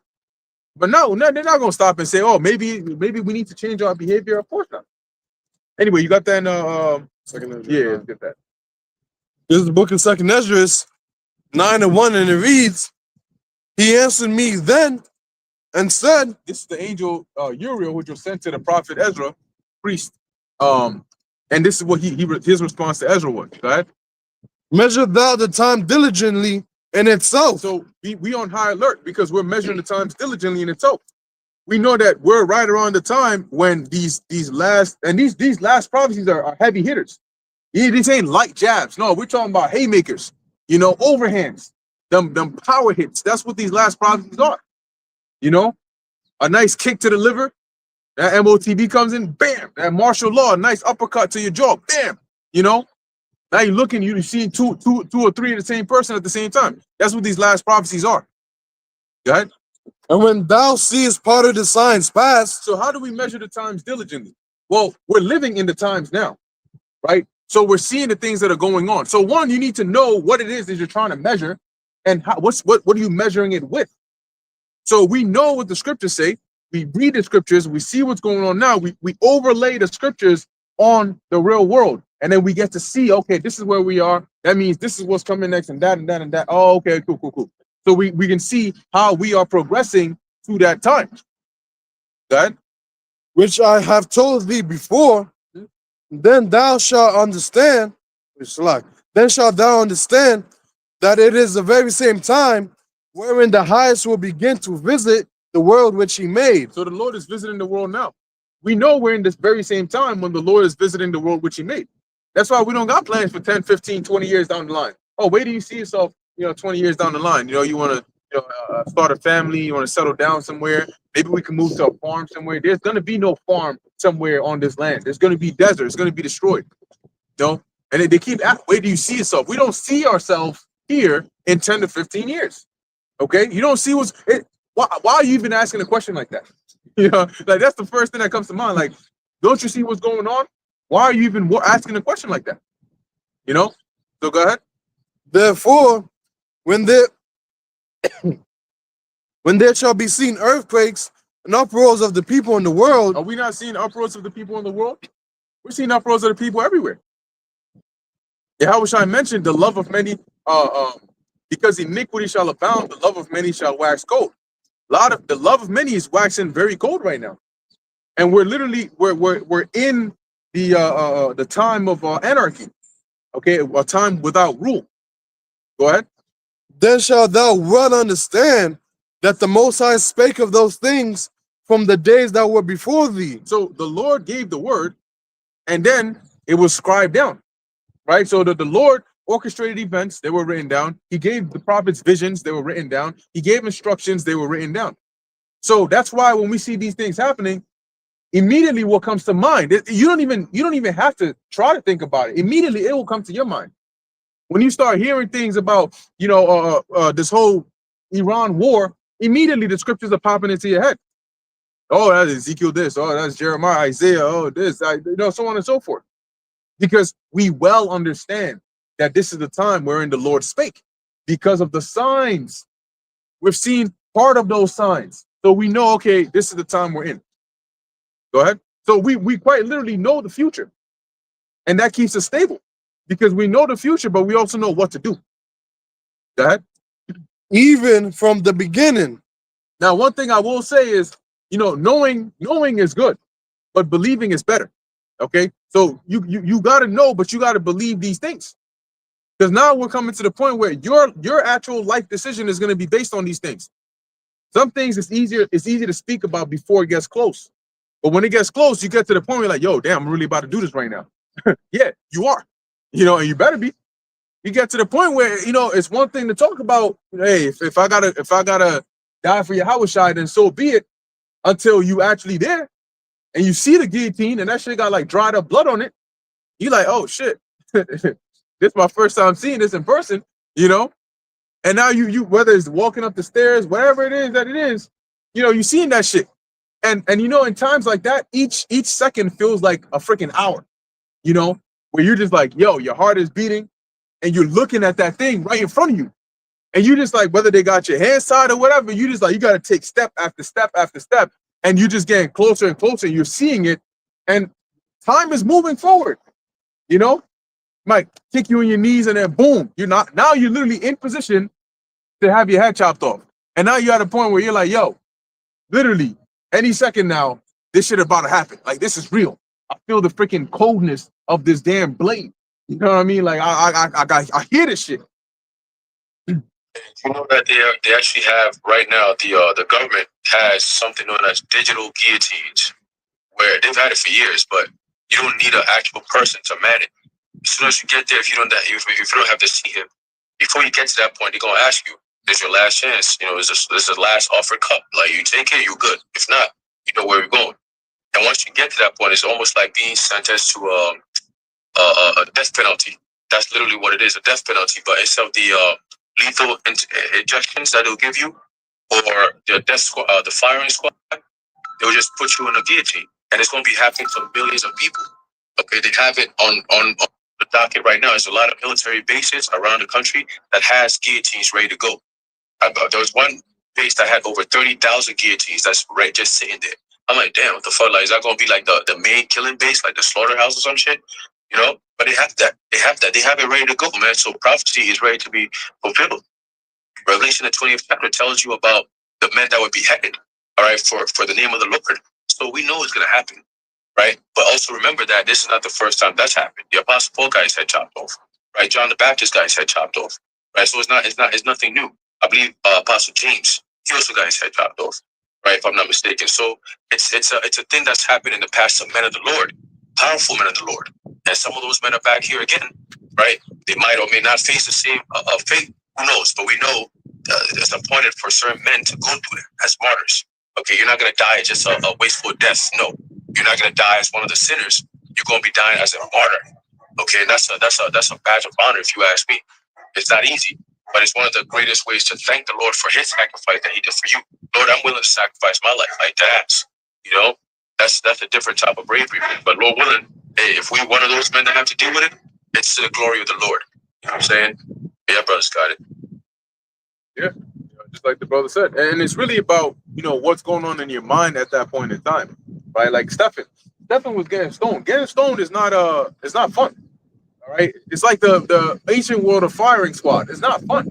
You're getting hit, and it's a slow, painful death. You don't know where the next stone is gonna hit.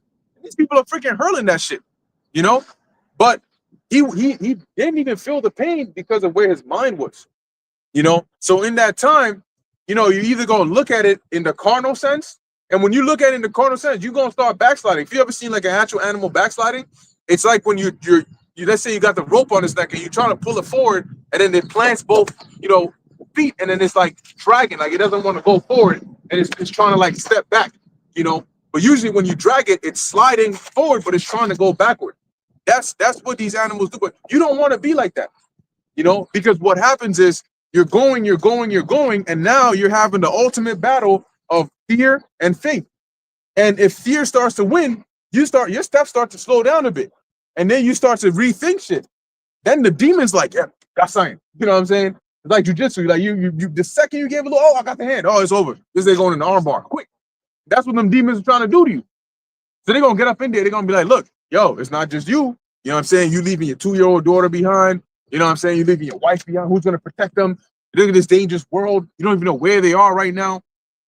All that shit is gonna start, and then while you're thinking that, you're gonna hear on the speaker, you know what, we're feeling generous. We'll give you one last chance. You gonna take that thing? But if you have faith that's winning, you're not looking at this as like death, I'm about to die. No, it's just, the Lord, really just look at your house shot's calling you. You know what I'm saying? Like, your house shot's calling you. You gonna run away from me? Bro, come on. This is the door. And that's quick. Think about it. Like, okay, I got you, bro. Yep. You have been laboring for God knows how long, right? 10 years, 20 years, 30 years, 40 years. And the very thing you've been laboring for, you're now a couple of seconds away from it. In your mind, listen, if this is my fate and I'm right here, and the second that thing comes down on my head, that part right there, I'm sealed. I'm good. I have a crown that's for me. I know I'm getting the crown. I don't have to go through anymore. Nope. I know I'm getting a crown and I'm coming back for it. And I know everything that comes with. Remember, everything you've preached about, everything you've dreamt about, everything you wake up and when you're sick, you do lessons. When the season is cold, you out here in the freezing, you out here speaking. It's hot, you sweating bullets, you speaking. You've been reproached for this word. Everything you've gone through was for that. You mean to tell me you're gonna stand there and cave in? If you cave in, you throw all that away. You throw 30 years of hard work, 10 years, 15 years of sacrifice all away in one moment. Or you say, fuck it, I'm this close. I might as well do it. And the second that happens, boom, you close your eyes, good. I was gonna say, if you fold in that day, you're gonna be in the lake of fire, and you know that's coming. So really, that's merciful because it's like boom, you know, it's an instantaneous death. The lake of fire. That's why the Lord said that He has power to cast you into everlasting fire. Basically, that could feel like an eternity, right, when you're in that fire. So you know, and kept your integrity to this time. At that point, hey, you got to keep holding on, man.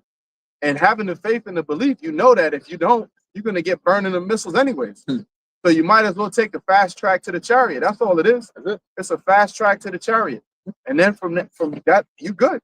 You with your Yahweh Shem Yahweh Shah from that point on, man. That It's that for eternity. all eternity. You gotta think about that, man. There is no redo. All right, there is no tomorrow. You know, that's literally where we are right now. There's no redo of this. Okay, right now you still have time. Okay, because we're going ahead. But just know that there's a line we're all about to cross. That once you cross that line, you cannot go back in time.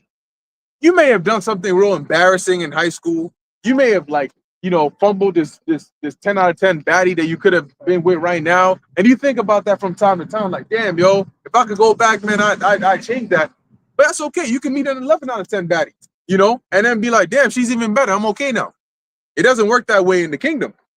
If you fumble this bag, this crown, you're not gonna meet a better crown in the kingdom. You're not gonna get a chance to redo it in the kingdom. You're not gonna get any of that. This is your one and only chance. And it took how long for us to get here? I'm not even talking about us in this lifetime. I'm talking about all the things we did in all the past lifetimes, the thousands of years of working for the Lord, all waiting and waiting and waiting till this very moment. That's how long it took to get this one opportunity that we have. And you're gonna throw that away, you ain't getting it back. And what's gonna happen is in the kingdom, you're gonna see the magnitude. Right now, the Lord hasn't really opened up the how magnificent the work we're doing is. You don't really see it.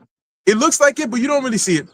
But from as all hell is breaking loose into the kingdom, and the level the Lord puts his elect on, we're talking about all of existence. It like intergalactical, wherever there's life, you will be known. Okay, that's the level the Lord is going to put his elect on. And if you were somebody that was in this truth and you fell out in the kingdom, you're going to feel worse than somebody who was never in this truth. Because you're going to know, yo, it wasn't just within my grasp. I actually held it. I was holding on to it, and then I let it go. Imagine being in the playoffs, in the final, not in the playoffs, in the final, Super Bowl, right? And your team is tied. You catch the freaking winning ball, and right before you step into the freaking touchdown zone, you drop that shit. Like one more step, and you just drop the ball. And then the buzzer beats, and now you cook. It's just like in Blue Lock when Usagi, he had a clear shot, but then he passed it to his teammate, and he regretted it. He was like, "What if I had taken a shot?" Yeah. Should taken that. It's a soccer anime. You should have scored that goal. But how you gonna feel at that point? You gonna remember that whole, because you're gonna play it back in your mind for the rest of your career. And even if afterwards you score better plays, you're gonna play that moment back in your mind for the rest of your career. Like, yo, I was like my foot was up in the air, and it was like half a second away from stepping in the touchdown zone. And look at all the things I would have had, but I dropped it. And that's just a carnal example of what it's like to back out at that very last moment. We ain't got no reason to do so. What else is there in this world? I mean, right now, look at the world today. What actually is there that you're like, yo, I'm ready to fight for this in this world? Even people in this world got nothing to fight for. They got nothing to look for. They go to work, they're miserable. They go to the club, they're miserable. They're in relationships, they're miserable. They're at home, they're miserable. Everything they do is miserable. The memes are not funny anymore. The music is trash. The food tastes worse than the sounds of the music. And the people's attitudes are worse than everything above that. So there's nothing really good to look forward to in this world. That's why people are so angry all the time. And so what is there What incentive is there for you to not want a better world? And that's why I got you, bro.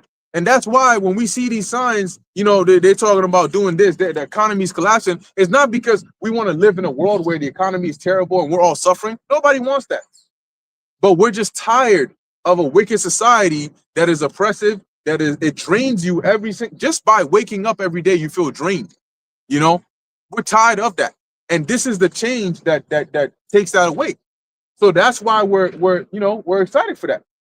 It's like having a injury and the day for your surgery to fix it is coming up.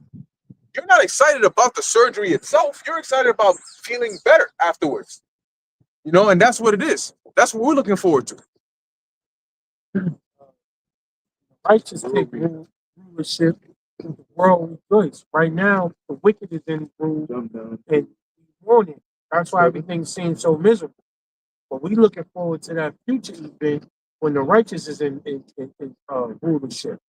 Because we know it's going to be an everlasting fulfillment of enjoyment.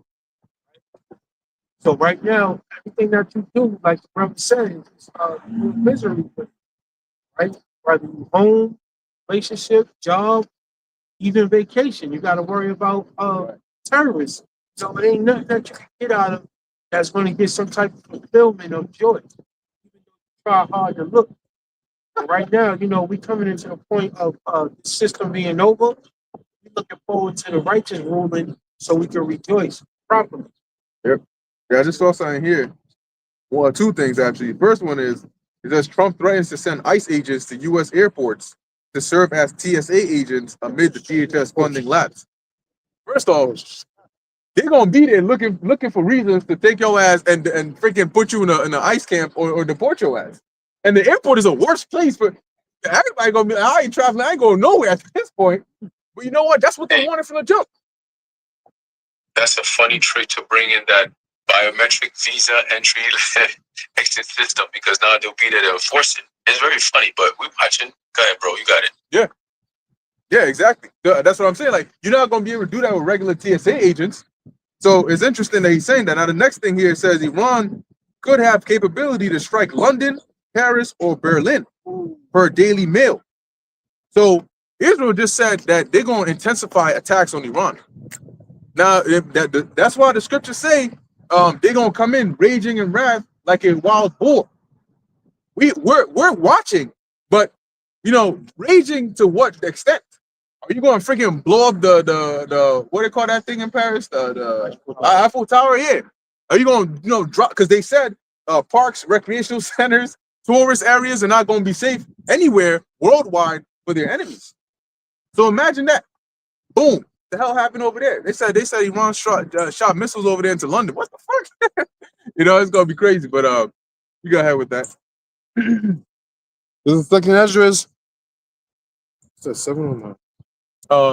97. Chapter 9, verse 7, and it reads, and everyone that shall be saved and shall be able to escape by his works. You hear that? Be able to escape by his works. And we're doing those works. Okay? Believing in the Lord and following his instructions, that's a part of doing the works that is going to get you salvation. See that? So it's not just about saying you believe, you got to show the Lord you believe. Go ahead. And by Abraham just told the Lord, oh Lord, no, I believe you, but I'm not going to sacrifice Isaac. I'm sorry about that. Would that have been counted to him as righteousness? No, because where's the faith at? Okay. Show me you believe me. Go ahead.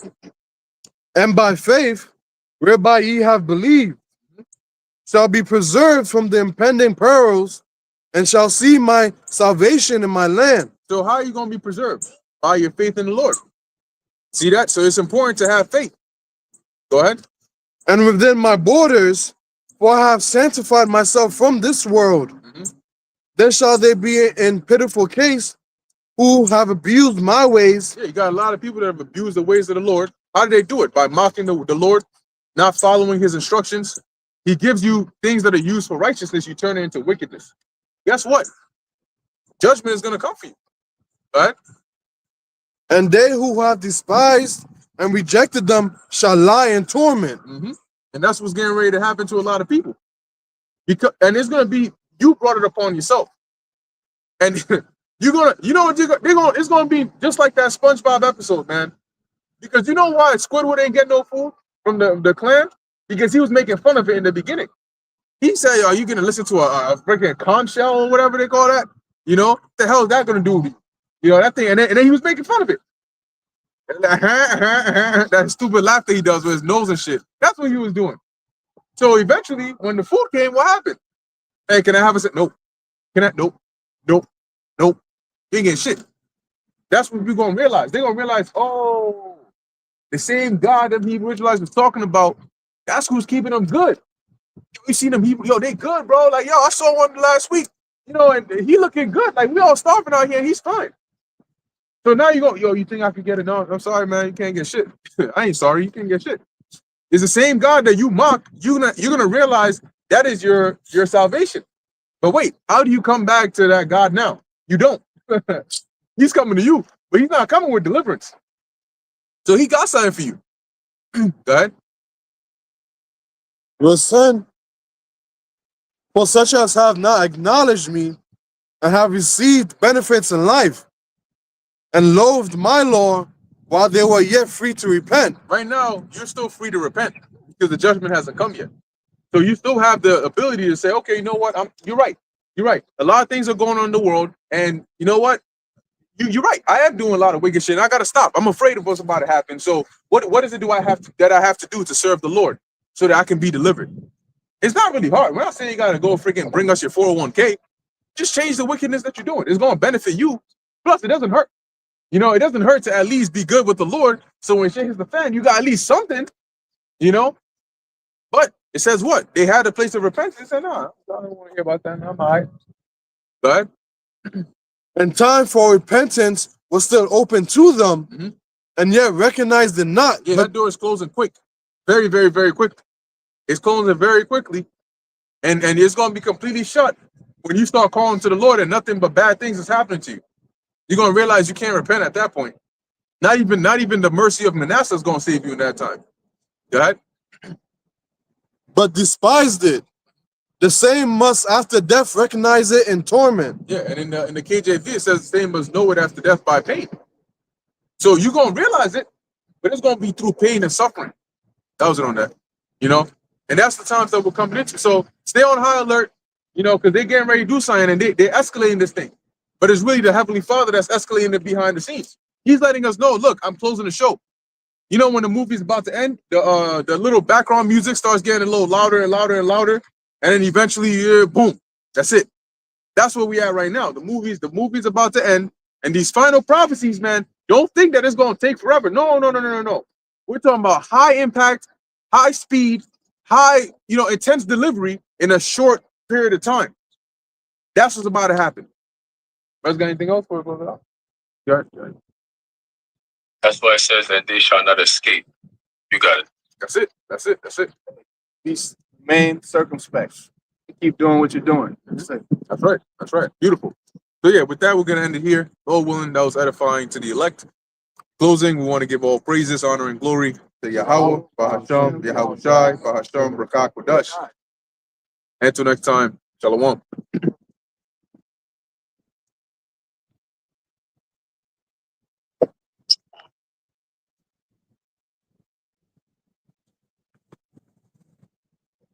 Yeah, Shalom.